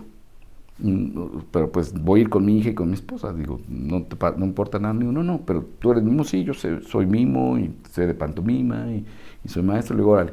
Y entonces hago un video, pues un corto experimental, donde se llama Sueño de un Destino. El videoarte se llama Jumping Chinelo. Yo le puse Jumping Chinelo. Están en YouTube por ahí. Okay. Sí, y el corto se llama Sueño de un Destino. Y entonces lo hago en Super 8, lo filmo en un día nublado, sobreexpongo un poco el material como para limpiar el grano, y lo filmo sobre una pared en blancos y negros y grises, o sea, todo desaturado, y el mimo de blanco y negro y todo así, y al final, en la narrativa de este corto, el mimo va caminando, encontrando piezas de un maniquí. Fui a conseguir el maniquí al centro y compré piezas de maniquís y todo. Y al maniquí le puse era como mi idea, mi discurso de que estaba dejando el video y quería ir a estudiar cine. Entonces al maniquí... ¿Y has encontrado tus pedazos de la escuela? Encontrando pedazos. Esta narrativa de ir encontrando algo y cómo lo pierdes y cómo se puede perder. Entonces el mimo va encontrando pedazos de brazos y manos y los va viendo y los va armando. Los va como tomando. Y al final, como es un plano secuencia y todo va linealmente de izquierda a derecha, él va encontrando esto, encuentra un brazo y ve que el brazo embona en un cuerpo de un maniquí que tiene como cintas de video por todas partes. Así para todo. Y ahí te das cuenta que es color, porque todo lo demás parece que es blanco y negro. Sobreexpuse poquito, yo me acuerdo que sobreexpuse poquito, en el rank bajamos tantito, desaturé tantito, y como la paleta de color del mimo pues contra la paleta blanca y gris y todo, pues era un blanco y negro. Cuando llega que es la magia del negativo, maniquí, ¿no? ajá. Cuando llega al maniquí, pues se ve que el maniquí tiene color, todo contrastado, es raro, Super 8 así, y cuando le pone el brazo y lo agarra, sale de repente bien punk el tragafuegos y le prende fuego Al maniquí. al maniquí, lo quema y el güey se queda ahí, se cae el maniquí y se rompe y se queda incendiado y este güey se queda ahí muy teatral, ¿no? Yo como decía, teatro filmado, para mí era como que estaba en ese rollo. Y se cae y se queda ahí y se quema. Y al final, cuando ya se va el material, yo lo que hice fue que cuando hicimos el rank, como no tenía dinero para hacer efectos, yo lo edité, agarré con un cautín y quemé el negativo. Fui quemando la parte final del negativo. Ya cuando estaba revelado y lo metimos al telecine, que era Shadow, se llamaba, era un telecine que se llamaba Shadow, para hacer el Super 8. Hicimos una pasada completa, luego les pedí, como era una hora, les pedí quitar el carrete, me dieron el carrete y en la punta final empecé a quemar con un cautín, así para que se viera acá. Y entonces les volví a pedir que me hicieran la pasada completa ya con la corrección de color, hicieron la pasada y al final pues, se rompe del gate del telecine. Y ese es el efecto final del corto. O sea, como que lo hice manual para ahorrarme el flame y el combustion y todas las cosas que había en ese tiempo para hacer esos efectos. Pues, yo tenía un Final Cut, no se puede. Y ese corto lo mandé a un festival que se llama New York Film Underground Festival, quedó como nominado, ¿no? Como para mejor fotografía, no ganó, evidentemente, pero con ese, cuando me piden en Cuba ir con un trabajo, lo mando, y con ese me aceptan. Éramos 12 directores de fotografía de todo el mundo, nada más, para esa especialidad. Esa generación, digamos. Sí, esa generación. Entonces con ese entro y ese fue como mi puerta para entrar al mundo del cine. Y ya en la escuela, pues el filmar, te digo, maestro, cuando nos empezaba a enseñar y empezamos a ver que pues, había tablas para sacar profundidades de campo y distancias focales, y profundidades de foco y el número guía. Y dije, no, ¿qué hice? Yo matemáticas no lo pasé. ¿En qué me metí? ¿En qué me metí? Y nos decía, bueno, pero para todos hay una tablita. Ah, bueno, gracias. Y entonces empecé a entender que tenía que aprender bien la técnica, ¿no? Que tenía que dominar la técnica otra vez y no solamente tenerlo para después olvidarla. Y ya esa fue como esa parte donde, te digo, con ese corto como que me adentré, ya le perdí un poquito el miedo como a hacer cosas, que ahora quisiera hacerlas de vuelta, ¿no? Como tener esa inocencia, no inocencia, esa parte naive de decir, si la riego no pasa nada. Ahora te presionas. Entre más líneas tenga el CV, más juzgado te sientes. Y si tiene que salir perfecto, tienes que ser más, ¿sabes? Lo disfrutas menos a veces. Entonces como que yo ahora creo que estoy dejando de lado todo eso y lo quiero disfrutar de vuelta. Y estoy reinventándome en muchos caminos. Y estoy regresando y veo amigos y platico y digo, está todo bien. Y me gusta otra vez operar y he estado operando últimamente y échame la cama al hombro. A mí no me gusta el easy rig y no me gusta operar en dolly. Y me gusta operar al hombro, y me gusta operar en tripio, o sea, me gusta operar como antes, ¿no? Entonces, también creo que estoy ahora regresando mucho a eso, porque pues sí, digo, ya el camino me fue llevando en este multiformato a pues, hacer muchos proyectos hice muchos Vives Latinos con 60 cámaras, realities de 60, 70 cámaras. Justo te quiero preguntar de la locura de lo de las cámaras, porque hiciste Shark Tank, La Casa de los Famosos, hiciste, bueno, podemos decir el concierto del último que hicimos juntos, el de Alejandro. Que esa fue una cosa muy loca, fíjate, porque hicimos el concierto y aparte teníamos que hacer ahí mezclé otras cosas que he ido aprendiendo con el tiempo, porque hicimos el concierto, ¿no? Que te acuerdas que teníamos que registrar todo el concierto, pero no sé si recuerdas, Eleazar, que íbamos a hacer un videoclip de una canción. Y ese videoclip tuve que hacer la programación, o sea, tuve que hacer el diseño de iluminación de la canción. Antes programé y visualicé, y esa programación se la tuve que mandar al iluminador de Alejandro Sanz para que tuviéramos lo que yo quería, bueno, lo que me pedía Diego, que hiciéramos que los fly-ups, los fly-ins, que son beams, que ahora entiendo muchísimo más, porque ahora de director de fotografía me he convertido en un director de iluminación también, ¿no? Como para conciertos y cosas de televisión. Trabajo con un diseñador de iluminación, trabajo con un operador y con un programador, pero yo ya no, o sea, ahora yo no hago nada que no sea sin consola. O sea, ahora si hago una narrativa, uso una consola y puedo mezclar un robot Una luz robótica. Sí, puedo mezclar una luz robótica, un profile, que le llamamos último, o un HMI, o un M90, o un Aputure, o un... Sí, un 10.000. O un 10.000 tuxteno, ¿no? O sea, puedo usar lo que sea. O sea, no me importa la fuente.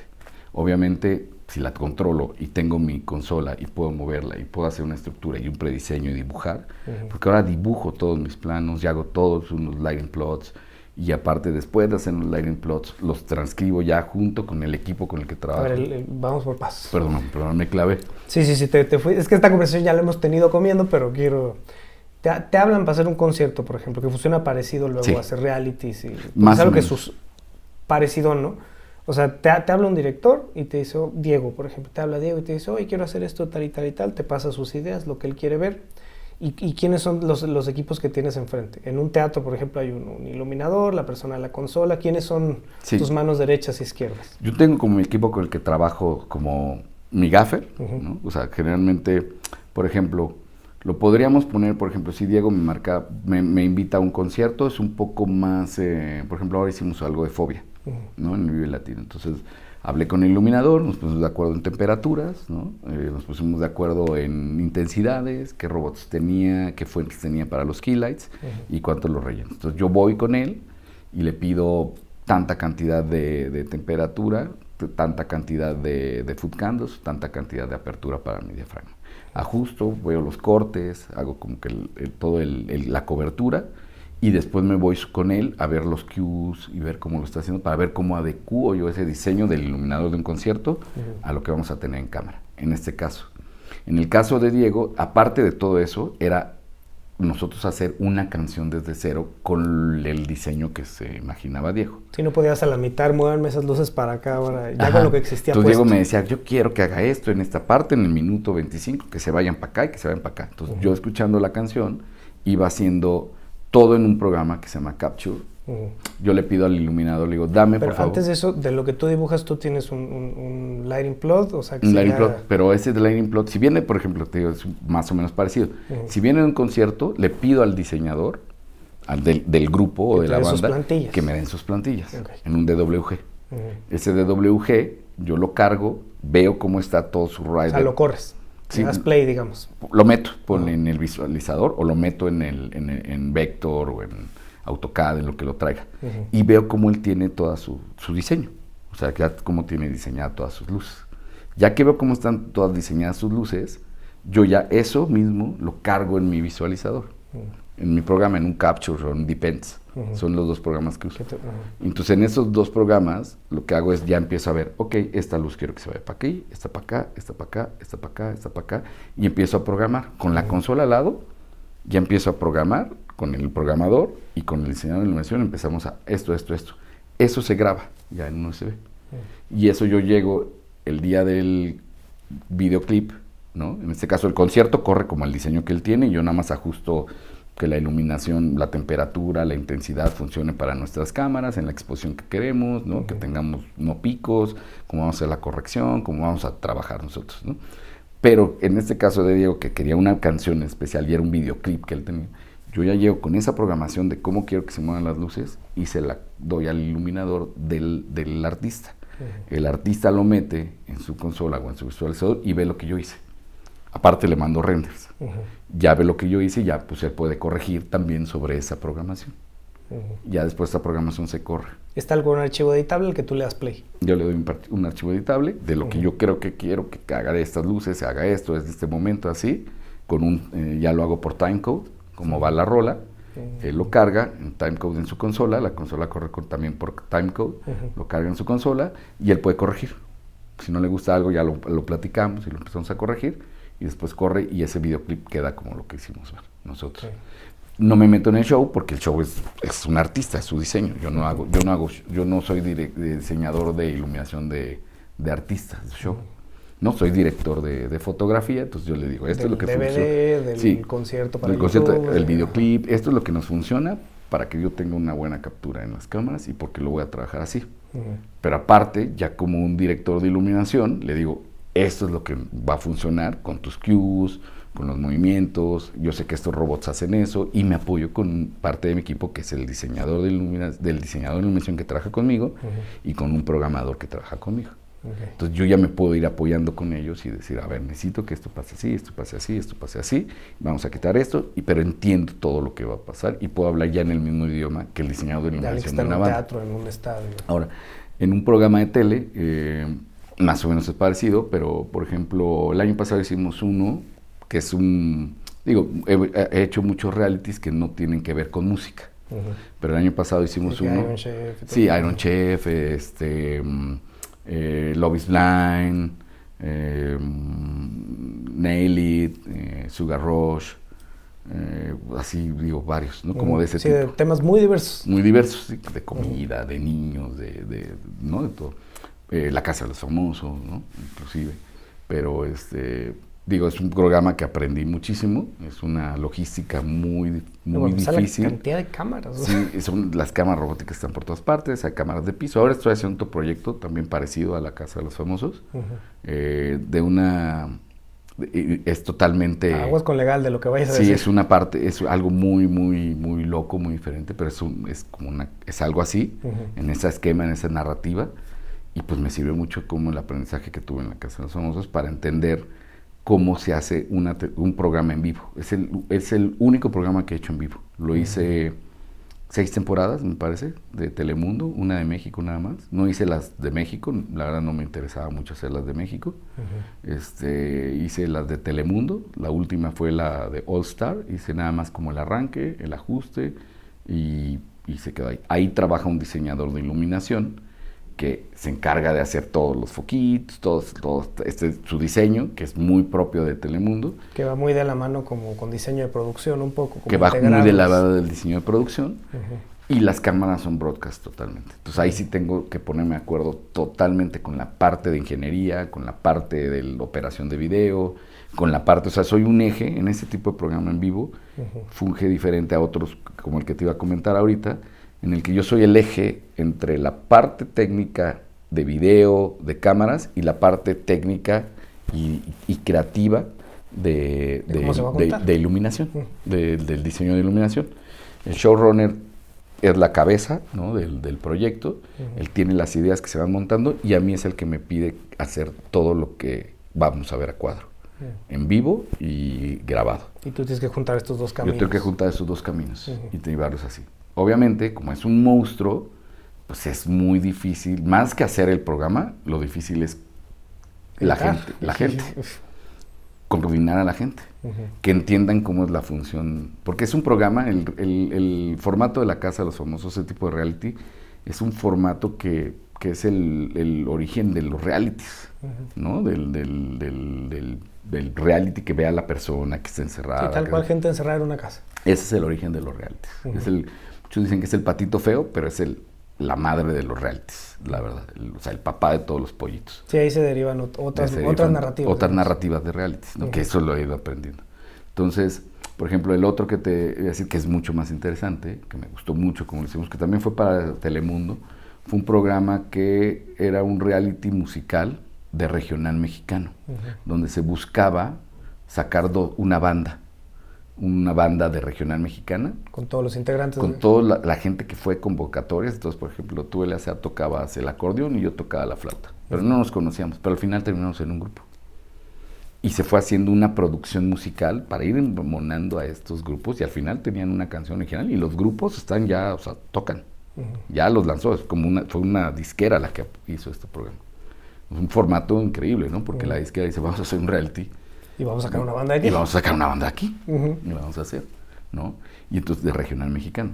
Entonces ahí en ese proyecto yo lo que hice fue, por experiencia de otros, porque así fue como entré a la televisión, de los conciertos, de la música que hacíamos. Musical. Sí, empezamos a hacer conciertos con una calidad F55, ópticas de cine, mezcladas con cámaras de video, con cámaras, o sea, con todo, con ópticas de video y las fuimos mezclando. Paso yo a hacer un proyecto, me invitan a hacer un proyecto, me regreso ahora después al otro proyecto que te estoy contando, paso a hacer un proyecto, me invita una amiga, Kiren Miret, que es una productora, me invita a mí, me dice, oye, voy a hacer un programa que se llama Shark Tank.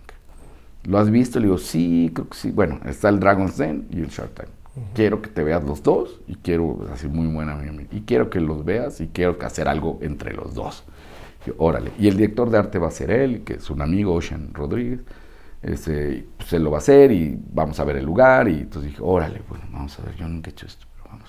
Entonces vamos ahí a la estación de Anillas, de los conciertos donde empezaba con el iluminador con el que, no con el programador, con el iluminador con el que hacía todos los key lights de los conciertos. Le digo, se llama Juan Monroy. Le digo, Juan, necesito que me ayudes a un programa de televisión. Vamos a, claro que sí, él trabajó mucho en televisión, porque yo trabajaba más con gaffers, ¿no? Era como otro rollo. Entonces tenía que irme del gaffer al iluminador. Para que tú sepas, el iluminador es de tele, el gaffer es de cine. Por limitarlo de alguna manera. Creo que ahora ya estamos... están muy juntos ya. Ahora ya es una cosa increíble. La línea es muy difusa ya. Ahora es muy difusa y ahorita te platico el programa de Telemundo, que hice una mezcla que me encantó, que para mí es el futuro de cómo se deben hacer las cosas. Y creo que así lo hacen en otras industrias, ¿no? Porque creo que México es un mercado más que una industria, ¿no? No sé, siento que es más mercado, ¿no? Los proveedores es más fuerte muchas veces que me gustó cómo lo explicaste. Que la producción, a veces el proveedor es mucho más fuerte. Es un mercado más que una industria, creo yo, ¿eh? A algunos no les gustará, pero yo creo que sí es. Entonces, en otras industrias, ¿no? Como la gente que hace el Super Bowl y esta gente que mezcla el broadcast con cámaras de cine y con los videógrafos. Para mí eso me fascina, se me hace el futuro. Entonces, bueno, el futuro, se me hace que es lo que se debe de estar haciendo, ¿no? Entonces, bueno, como entro a este mundo, me dice, ya vamos a hacer esto, veo los dos programas, digo, ok, vamos por allá, invito a este iluminador y digo, ¿con qué lo hacemos? Pues vamos a empezar a iluminarlo. Yo en ese tiempo iba mucho al teatro. Y entonces al llegar al Indianillas veo La Duela y ahí, o sea, eso se lo aprendí a un fotógrafo con el que trabajé mucho, Héctor Ortega, que fue también mi mentor. Con él me invitó a trabajar en muchas películas, muchos comerciales. Don Héctor, que un gran fotógrafo de cine, y yo fui mucho su operador, fui su segunda unidad, fui un discípulo bastante de él, ¿no? Entonces, como que él me decía, tú llegas a un lugar y ves un hilito, y de ahí agárrate, güey, del hilito, y de ahí empiezas a iluminar. El hilito se refiere a una ventana, un detallito, y del hilito te agarras. Entonces yo eso siempre hago. Llego a un lugar y veo algo y digo, de ahí me voy a agarrar. De ahí voy a empezar a construir. De ahí va a partir mi proceso creativo. Claro. De donde veo un hilito, ahí me cuelgo y de ahí empiezo a hacer todo mi proceso creativo. Y ya mi proceso creativo me lleva a referencias de películas, y me lleva a vivencias, y me lleva a pláticas, y me lleva a sensaciones, y me lleva a algo más orgánico, totalmente. O sea, me voy a lo orgánico. Me olvido de la técnica. Ya después veo cómo lo ilumino, qué le meto, si me queda o no me queda, pero digo, primero me voy a lo orgánico. Entonces veo un hilito, entonces llego y veo la duela y, caray, aquí sin pensar en el sonido, ¿no? Que siempre fue un tema en ese lugar, para ese proyecto de Shark Tank. Sí, las pisadas. Las pisadas, pues era una duela. Entonces piso la duela y digo, esto es teatro. Esto es como un teatro. Hay que hacerlo como teatro. Y entonces le digo, don Juan, ¿se ha hecho teatro? Sí, mira, ¿qué podemos hacer? Bueno, vamos a hacer acá. Y entonces el director de arte, vamos a poner aquí unas ventanas. Ok, entonces ese proyecto lo empezamos mezclando tuxtenos, con HMIs, con licos, y así era con fresnelitos, con por aquí, por acá, y así empezamos. ¿Y ahora qué hacemos? Pues vámonos con 10 Alexas, 10 Amiras. En ese tiempo eran Amiras. No, eran Alexas primero. Con 10 Alexas. Y metemos un Mobi, que empezaba el Mobi. Y le ponemos puros Angenieux. ¿Y qué óptica usamos? No, pues para mí, ya de los conciertos, la única óptica... puro 24-290 traías. La única óptica estable, Angenieux. Entonces pedimos todos los Angenieux que había en México. Entonces teníamos 10 Alexas con 8 24-290, 6 24-290, un 15-40, o sea, era una cosa. Después cuando salió el 28-340, pusimos un 28-340. Entonces fuimos así, después mezclábamos Amiras con Alexas, luego la Alexa Mini para Steady, cambiamos el Steady, lo metimos slider, luego ya metía Sky Paneles, luego ya empecé a meter Conforme avanzaban las temporadas. Fui modificando la emisión, pero siempre mis HMIs, ¿no? Metía unos 6000, Lo mezclaba con un... Tungsteno con LED con HMI. Sí, porque metía los HMI, metía unos 6000, luego metía unos M40, luego unos M90, y los M90 los metía en las ventanas, y los fondos, los azules estos que eran característicos de Sharp. Sí, el tanquecito, eran tungstenos mezclados, eran tungstenos. O sea, por todo el mundo pensaba que eran HMI. Y después quisieron hacer otra temporada, ¿no? Ya sabes, ya todo más robótico y así. Y digo, no la he visto tanto, pero no es de lo que más me gusta. ¿No? Sí, porque tenías una persona por cámara, o sea, había yo gente operando las cámaras. Y sí, la cámara no se veía, no se movía y tenía eso, ¿no? Entonces, para lograr ese azul, yo mezclaba un tungsteno con un Moonlight Blue y creo que era un Moonlight Blue y un Moonlight White. Eran dos filtros, mezclaba dos filtros y me daba ese azul. Y luego lo cambié, creo que era un Steel. Entonces mezclaba el Moonlight Blue con un Steel. Y entonces ese azul se generaba ahí atrás y era difícil. Era muy característico. Sí, era muy difícil. Entonces yo me daba cuenta, de repente ya lo veía y decía, se cayó un filtro, ya se quemó, hay que cambiarlo. Entonces teníamos que estar cambiando filtros. Que eso, por ejemplo, cuando trabajo en la consola, no logro llegar luego mucho a ese azul. Hago otro azul, ¿no? En la consola. O sea, poniendo filtros en los Skies o en la robótica. Sobre todo en el tungsteno. Yo lo usaba en el tungsteno. En los Skies le ponía un poquito más de CTV, ¿no? Le ponía un cuarto, un octavo y ya lo dejaba en las ventanas esas blancas eran con un cuartito de CTV o un octavo, no recuerdo. Pero el azul de todo lo detrás del tanque lo hacía primero, bueno, lo del tanque. Más los filtros, sí, luego el tanque le empecé a poner por el espacio, empecé a poner Sky Panels. Y a las bobinas les ponía tungsteno, le ponía un 5000 y un 10000. Ahí así como de cookie, entraba como de side. Y le ponía dos filtros, un Moonlight Blue y un Steel o un Moonlight Blue y un Moonlight White. Y esos eran mis filtros y ese era mi azul. Y a los tungstenos los mezclaba con chocolate. A mí me gusta mucho el chocolate. O sea, esto como no son tan comunes, ni el Moonlight ni el chocolate. Como que nadie lo usa, pero como que en teatro se usan mucho. ¿No? Como que le ponía chocolates, ¿no? En lugar de CTO metía chocolates. Y sigo usando el chocolate mucho. Y el Moonlight también... ¿no? Ahora uso mucho el Hanover. Y a los frentes, que les daba primero con licos, y los hacía muy duro, porque por eso era muy duro para generar este ambiente como teatral. Les ponía los Hanover Frost, o los New Hampshire, ¿no? Entonces usaba ese filtro que no era tan difuso, pero cortaba un poquito y bajaba, y trabajaba siempre en 4 1/3, para tratar de borrar los fondos, y puros lentes. O sea, ya tenía, por ejemplo, el lente del centro, el principal, trabajaba de 50 a 190, ¿sabes? O sea, ahí no podía pasarse el 190. O sea, tenía todo muy marcado como por distancias focales y ópticas, ¿no? Como muy, muy así.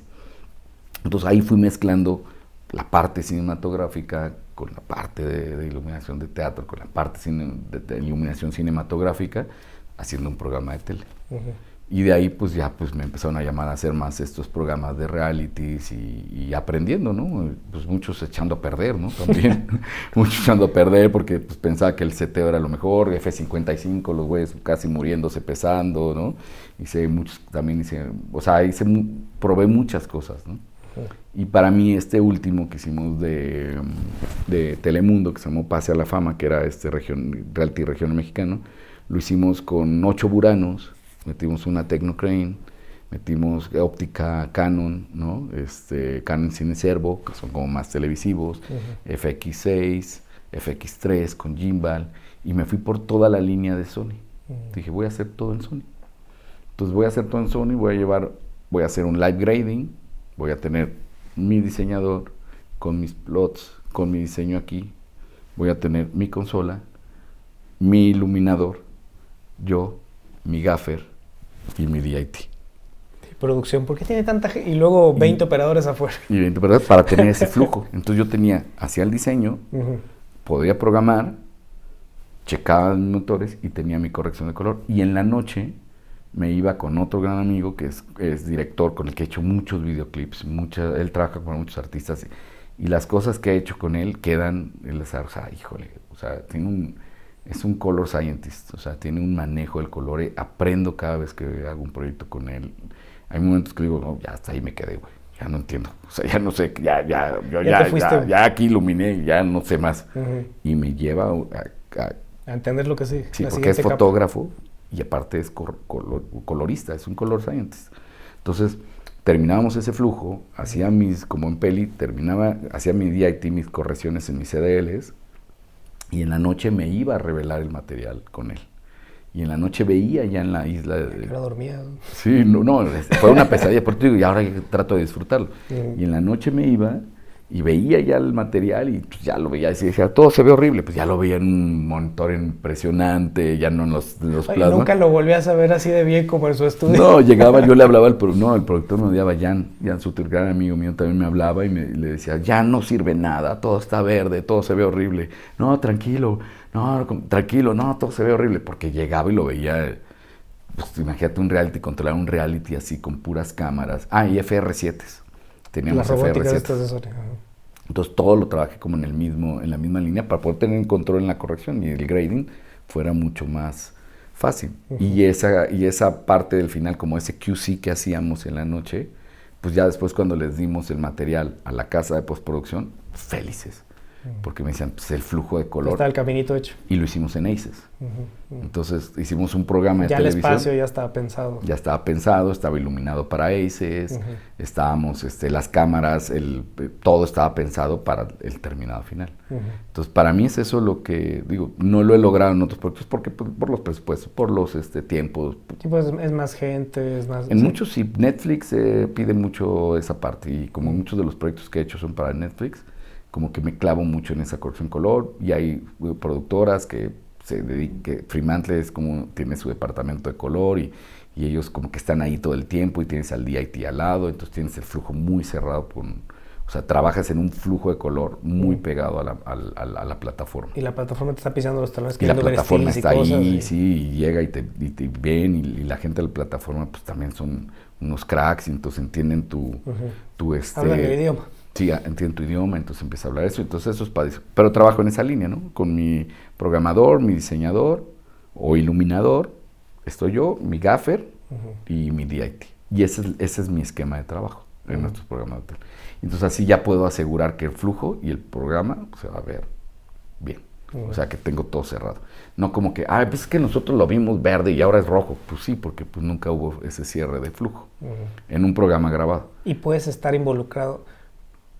O sea, ¿ahí ya se lo entregas a la post o a la hora que están editando capítulo por capítulo también puedes... Al principio, como que 1 o 2 semanas, como tipo peli, 1 o 2 semanas. Los encaminas. Sí, vas y dices, bueno, irá por aquí, vas mandando los stills, vas mandando esto, y ya vas con el colorista que ya tiene también todos los CDLs y todos los plugins, o sea, tiene todo el lenguaje, ya lo tiene desde que hicimos el QC y esa bajada de corrección, pues ya la tiene para ir trabajando él.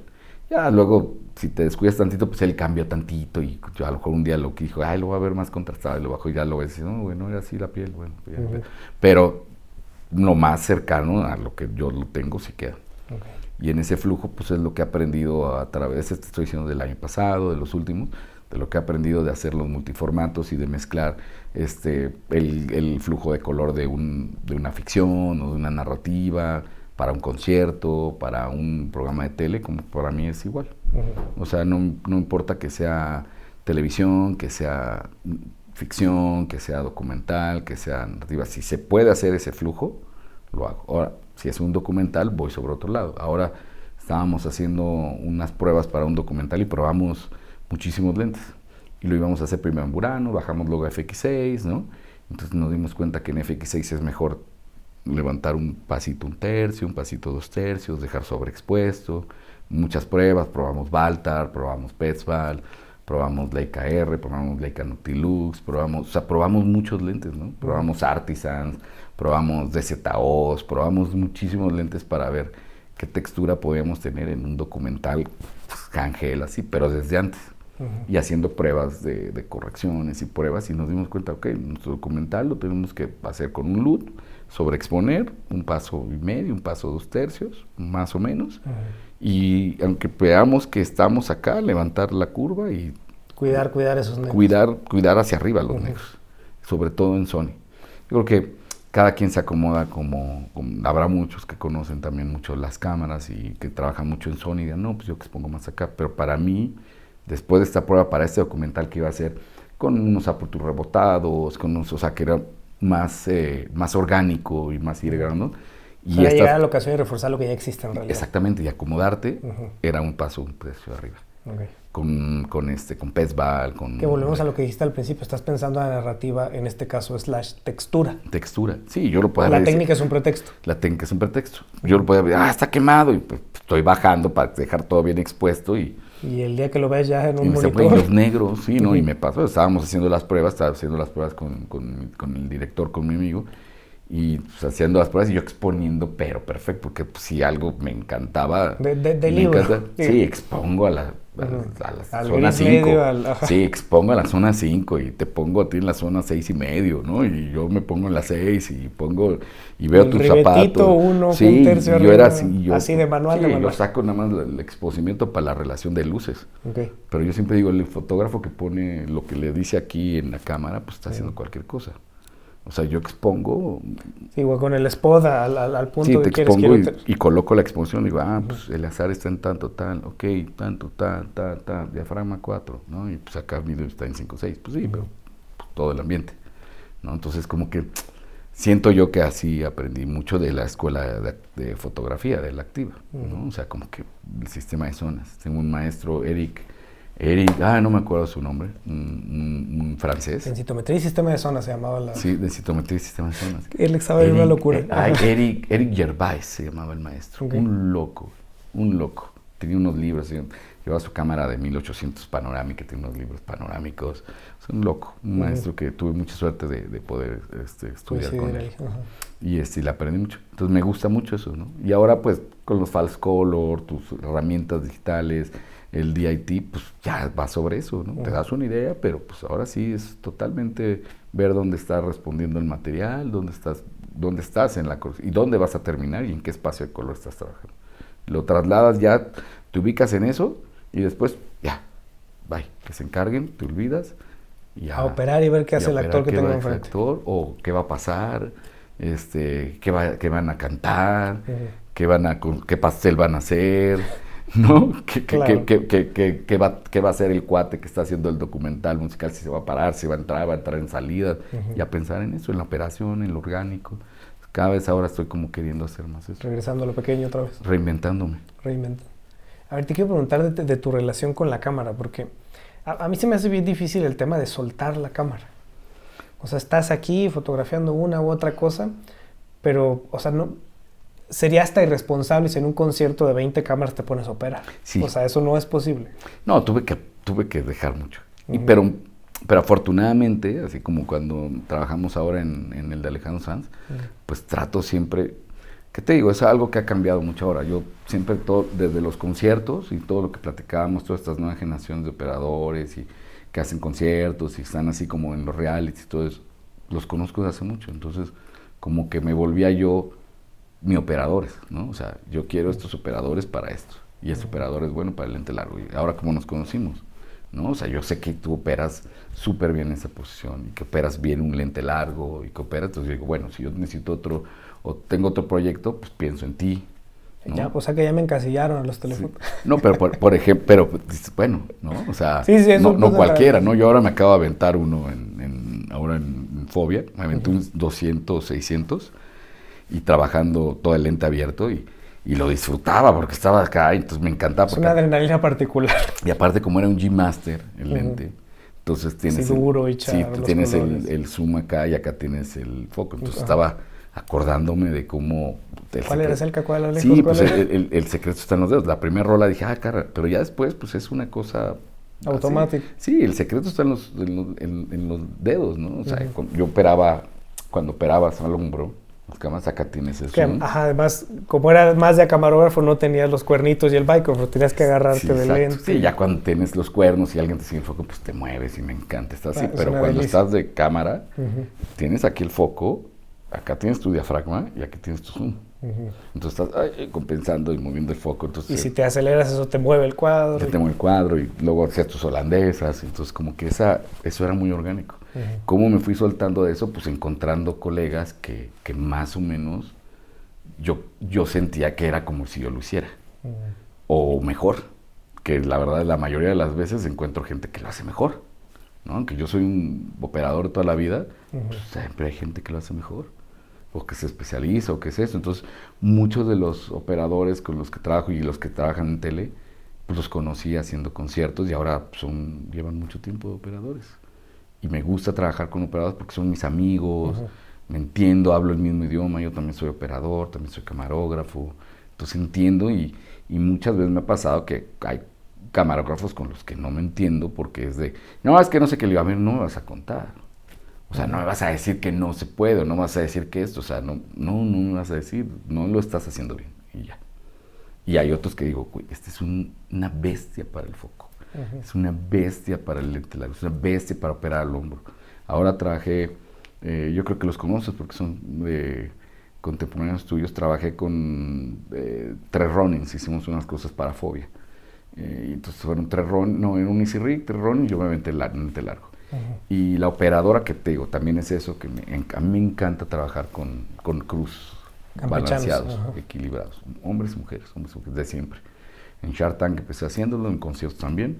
En Shark Tank tuve la suerte de trabajar con muchas amigas, con Daniela Tena, con Sharon, con Claudia Becerril, con Consuelo Saldaña, pues, híjole, con muchas operadoras o fotógrafas. Que además grandes fotógrafos, mencionaste. Sí, más bien directoras fotografías, ¿no? Que son grandes y que ahora unas son directoras, ¿no? Grandes directoras de fotografía y operadoras.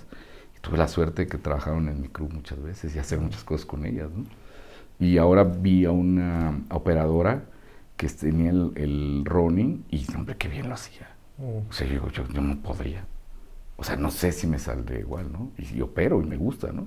Pero la vi y dije, híjole, y quisiera tener otra vez alguna oportunidad de volver a mezclar los crews, ¿no? Y me encanta mezclarlos. Otra operadora, Mariana Flores, también la conocí ahora en un reality que se llama Love is Blind, que es súper pesado ese reality porque dura mucho y se trabaja con robóticas. Ese reality lo hago con robóticas en las cabinas y lo hago con cámaras con buranos y con cámaras que corren cierta narrativa y todo, y también hago el flujo con DIT y flujo de color.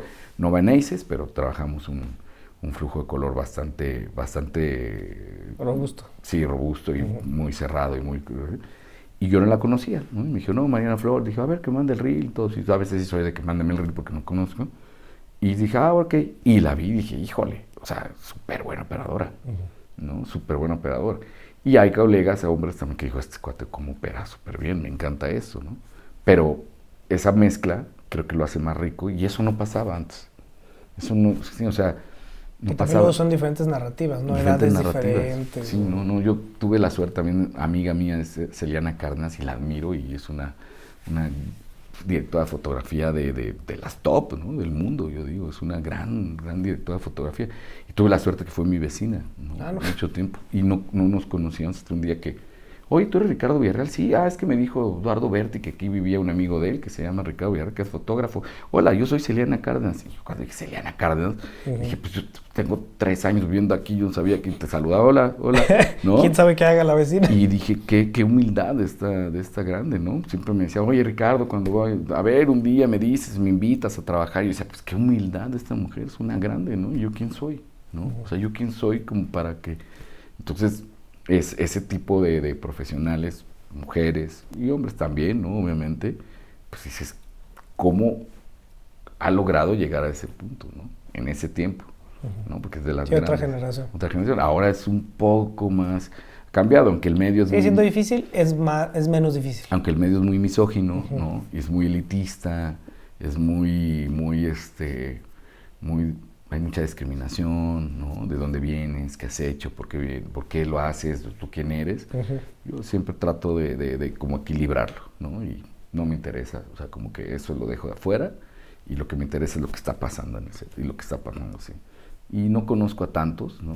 Algunos los conozco, algunos directores de fotografía son muy amigos míos, muchos de asociaciones y muchos de grandes, pero pues con los que conozco y los que me han enseñado es lo que aprovecho, ¿no? Y es lo que te digo, a mí y ahora lo que hago es me reinvento y sigo aprendiendo. Como que el día que deje de aprender o de sentir ese nerviosito, pues ya mejor hacer otra cosa. A retirarse, a dar clases. Sí, pero yo como que sigo aprendiendo. ¿no? Aprendo del día que estuvimos juntos, aprendí muchas cosas. El sábado que tuve este llamado aprendí otras cosas. Este proyecto que estoy haciendo ahora, que estamos diseñando y que estamos planeando, aprendo otras cosas. Yo, cuando me iba a imaginar que pues, iba a necesitar una consola para hacer un comercial, ¿no? Ya ahorita es el estándar. Sí, hago 4 sets, ¿no? Hice un comercial de Azteca donde había 6 sets. Y en los 6 sets hice riggings. Entonces, ahora vamos al otro. Ok, vamos al otro. Cámbiate de universo. Va, prende ya, va a hacer, tiro, boom, rapidísimo. Ya nada más ajustar niveles, ¿no? Bájale 10%. Y más o menos, porque ya lo tienes en el preline y pum, ya lo prendió. Le vamos a ajustar la posición. Entonces la posición ya es de muévele, quítale, ya estás, Omar, sí, venga, ok, vámonos rápido, pum. Okay. Es una ventaja. Necesitas 2 días para hacer un prelight, un rigging y tenerlo bien, ¿no? Entonces, eso también... Sí, pero te hace muy ágil a la hora de estar en ese. Ágil. Y la previsualización, ¿no? Hice también por ejemplo, de conciertos, hice un concierto que se streameó de Natalia Lafourcade, donde ella quería que se viera muy cinematográfico y quería una caja de luz. Entonces, con el diseñador de iluminación, con mi iluminador, empezamos a pelotear un mes antes. Me mandaba algo, yo lo metía en el visualizador, le mandaba algo, le mandaba las cámaras. Pero no metiste una caja como tal, la harías en un comercial. Sí, una caja de luz enorme, con diseño abajo. Entonces ella me mandaba y con un dolly circular, ya con el director, monté las cámaras y ya iba mandando más o menos ahí lo que yo veía y se lo mandaba al diseñador de la iluminación y él me lo regresaba. Entonces, muy poco nos vimos realmente. Nos vimos 1 o 2 días antes. A la hora, pues casi. Sí, todo era, nos hablábamos y yo le mandaba los planos, le mandaba los renders, él me mandaba su render, los planos, y íbamos así, y así construyó con muchos diseñadores de iluminación que entienden el proceso ya de un director de fotografía. Hay otros que pues como que no entienden, y cuando uno no entiende es como cuando... Hablar otro idioma. Sí, y aparte es como que te retrocedes en el tiempo, ¿no? La gente que cuando no entiendes algo, pues te da miedo. Y te pones así agresivo. O te asustas, claro. Entonces, no, o sea, que la gente antes veía algo que no sabía y le disparaba, ¿no? O sea, decía, eso fue un buen ejemplo. No, o sea, decía, no, ¿qué es esto? No, pues no hace nada, pues ya lo maté, ¿no? Pues ¿por qué lo mataste? Y algo así pasa, ¿no? Entonces ese medio me tocó, trabajé con todos los diseñadores de iluminación de las bandas que han estado y que algunos siguen y algunos no, y unos lo entendían y otros era una pesadilla, porque pues, como director fotógrafo, bájale, súbele, quítale, no, mira esto, no, y pues, yo te dije, güey, te van a correr, cabrón, tú quemaste a tu artista, güey. No, pero yo lo vi bien, sí, lo viste bien aquí, de aquí a allá, pero ve el monitor. No es una cámara. Sí, ve el monitor, le quemaste la cara, la destruiste. Y así me pasó muchísimo. Con Diego Álvarez era de que, puta, no, esto está horrible, Rick, ¿cómo quedó esto así, puta? Pues vamos a tener que ir a hablar con el manager. Hablamos con el manager y le enseñamos, mira, esto, ¿tú crees que esto está bien? No, a ver, le decía al iluminador, güey, ¿qué pedo? ¿Qué vamos a hacer con esto? Hazle caso a estos güeyes. Entonces ya era como de, ok, vamos, a ver, ahora sí, ya tuvimos una fecha, se fue al diablo. Ahora vamos a... Volvemos a empezar. Hola, mucho gusto. Entonces, eso fue años el hacer. Entonces ahí aprendí. Y como en el otro medio, llegabas a yo iba de operador a una película y me acuerdo muchísimo en series, ¿no? Trabajé una vez una película con Héctor Ortega y creo que el director era Gerardo Tort, así de la vieja escuela. Y me acuerdo que había una toma que tú tenías que entrar con un dolly, ¿no? Siguiendo a un actor, pues seguía con el dolly atrás, y de repente el dolly tenía que subir de vara, bajar y encontrar a otro y otra vez el dolly para atrás. Entonces yo le tenía que decir al operador en ese tiempo, le decía, a ver, vamos, entonces yo le decía, sí, sube, baja, y aparte vas esperando, ¿no? Y con la de adentro vas acá, entonces yo tenía que soltar el maneral. Entonces le decía, ahorita está muy padre que ya traen monitores y les puedes marcar el que ya no tienes que soltar una mano. Sí, ahí empezaba, pero de todas maneras, porque era el momento en el que, o sea, obviamente el dolista escuchaba el bloqueo y todo, pero el jefe era yo. Y estos güey, o sea, yo era el responsable, ¿no? Mi jefe me decía, a ver, sí, te iban a regañar a ti, no a él. Y me regañaron, ¿no? Entonces le decía, a ver, güey, vamos a ir acá, ya viste que el bloqueo es así, vamos a entrar aquí, cuando te alce la mano empieza a subir despacito, porque yo voy a empezar, porque tú le tienes que decir, yo voy a ir compensando para ir subiendo, y cuando te haga acá, me jalas con el dolly para que yo panee, entonces haga esto así, ¿no? Y entonces era de acá, y el cuate, te subía y, ¡puta madre! La toma, Ricardo, ¿qué pasó? O sea, porque eran así. No, señor, perdón, otra vez. Pues acá, no decía el dolista. Ya a la tercera le decías, no me está dando. no me está dando la toma. Y la estoy pidiendo y no me está dando. Y entonces ya me aguantaba 2 regaños durísimos, así de esos que tú así ya te temblaba el ojito y querías llorar y como que decías, no, mejor yo creo que mejor mecánico, voy a ser mejor mecánico que fotógrafo, ¿no? Ya voy a renunciar de esto. Acabando esta semana no me vuelven a ver aquí en esta peli. Ya me pongo a hacer otra cosa de mi vida, ¿no? Porque así el regaño horrible. Y entonces, pues tenían que repetir la toma porque pues la toma está mal. Entonces el actor, todo el mundo tiene que volver a hacer todo. Siempre pasa en la escena que lloran o que hay una explosión. La más difícil siempre. Entonces, imagínate, ya las 2 primeras, pues dices, ya, güey, pues me dieron durísimo por ti, güey. Y tú no lo estás haciendo bien. Entonces ya la otra te volteas y va a la escala. Y te volteas y dices, no sirve. Y entonces te haces el corazón en pollo y te quitas y dices, pero no me sirve. O me cambias al dolista o no te voy a dar lo que me das. Entonces ya era como que, híjole, ya era otro tiempo, ¿no? Ahora pues te equivocas. No, era un rigor muy fuerte. Y ahora muchas veces pues no se entiende ese rigor. Entonces yo también trato de ya no ser así, pero sí hay veces que hay que hacerlo. Hay que hacerlo. Entonces sí ha cambiado un poco, los crews se balancearon, ¿no? La mecánica es más amable, por así decirlo. Pero el rigor es muy importante. Pero el rigor es... No deberíamos estar nadie obligados en este medio. No, y la disciplina, ¿no? La disciplina, el llegar temprano, ¿no? El preparar tu equipo, ver eso, o sea, como que eso yo todavía lo tengo así como muy claro. O sea, por ejemplo, el sábado, pues llegué, mi llamada era a las 5, llegué a las 4:40 y no había llegado nadie. Entonces dije, bueno, aquí me espero. Y sí fue todo corriendo, pero yo estaba. Y seté mis cámaras y les dije qué hacer y todo. Y no llegó un operador y yo operé. Porque pues la Ciudad de como México. la Ciudad de México, ¿no? Lo venimos viviendo, lo estábamos platicando tú y yo ahorita. El tráfico se complica. Sí hay veces que es inevitable, ¿no? Pero pues vas avisando. Pero yo ahí sí me previne. Dije, es el Forzol, voy a llegar. No, pues voy antes, güey. O sea, ahí sí, eso yo sé que se va a poner una locura y pues llegué antes. Entonces, pues fíjate, no llegó un operador que no sé quién era, la verdad. Y pues afortunadamente, pues yo opero. Entonces le dije al director, no te preocupes, ya iluminamos, ya sabemos qué va a pasar, ya lo tenemos claro. Y si ves algo raro me dices. Si ves algo raro me dices y me voy a operar. Y me fui a operar y lo disfruté muchísimo, ¿no? O sea, fue premio en lugar de castigo, fue un premio, ¿no? Sí, entonces premio que estaba al lado ahí otra vez en las bandas. Entonces mucho de lo que me decías, cómo lo fui soltando, pues sí, fui soltándolo pues un poco. Es que además cuando regresas lo entiendes diferente. Sí. O sea, es como te pasó al principio, te ibas a editar y seguramente mañana que volvías a grabar ya sabías que te servía y que no, por lo menos. Sí, si no, siempre que grabo, no sé, rodillas no me sirve. No, o tú, por ejemplo, ¿no? Dices, yo ya lo viste antes, ¿no? Cuando estás armando todo, ¿no? Dices, pues, tú ya viste cómo está. Dices, bueno, Ricardo va a llegar, se va a sentar, va a hablar, va a hacer, ya tienes cómo lo vas a armar.